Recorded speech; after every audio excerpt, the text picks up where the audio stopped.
because of a massive tree replanting program. There are over 400 million trees in Israel. It's increased the rainfall by 450%. In fact, Israel, the former desert, has now become the breadbasket of the Middle East. And they're actually not just exporting fruit from the desert, they're exporting it all over the world.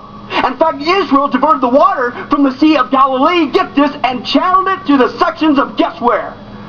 The desert, right now today, which have allowed the deserts to literally blossom with an abundance of flowers. Even to the point, get this, Israel, now the former desert, has now become a major world exporter of guess what?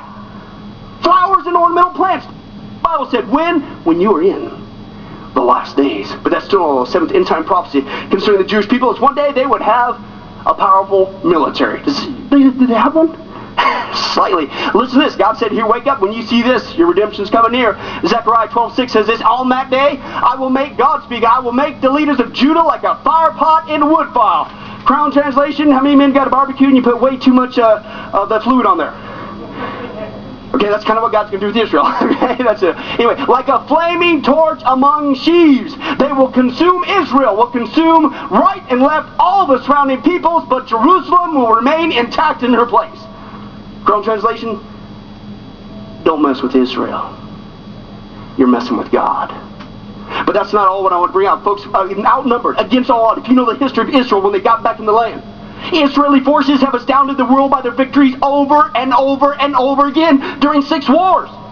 For instance, folks, within hours of Israel's declaration of independence, get this, Egypt, Syria, Jordan, Iraq, Lebanon all immediately invaded Israel. The combined population of those countries at that time was about 20 million people, yet Israel had maybe not even almost a million people. The odds were 20 to 1. But when all was said and done, the Jewish people didn't just win the war, they totally spanked them. I had one of my teachers in seminary, he was actually there in the 67 war, I believe. He saw with his own eyes. He said they were completely, I was there, I was hiding behind the sand with the camera. He said it was weird, it was something, he said you could feel it spiritual was going on. Israel might have 1 tank and here comes 6 at them. When the dust cleared, they were still there, and the other tanks were gone. Time after time after time after again. But what is going on, folks? They not just won that war, the first one, but they expanded their size of Israel by 50%. And wake up, pay attention to the prophecy. Right now today, Israel has one of the most powerful military forces in the world with full nuclear capabilities. Hands down, they're the most powerful military influence in the region, just like the Bible said, when you are in the last days. But that's still all. The next one concerning the Jewish people is they become a center of world conflict. Do we see that?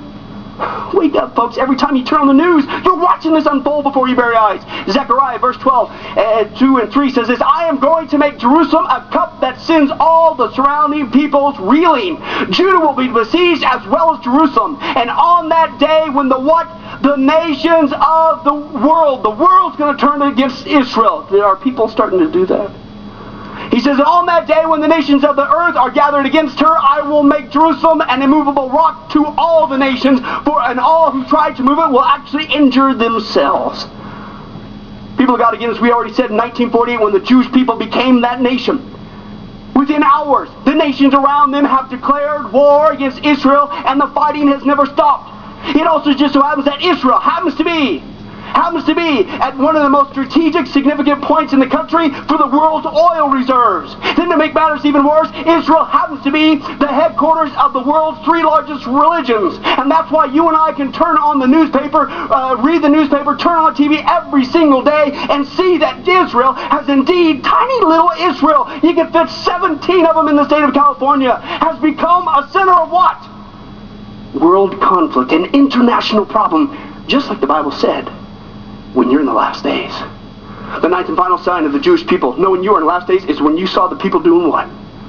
When they would rebuild a temple. Wake up, folks, this is happening right now. Revelation 11 verse 2 says this, leave out, during the tribulation is the context. This is during the tribulation, pay attention. Leave out the court which is outside the what? The temple, okay?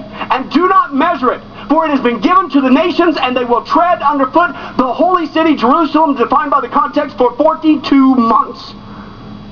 Now, folks, again, according to the Bible,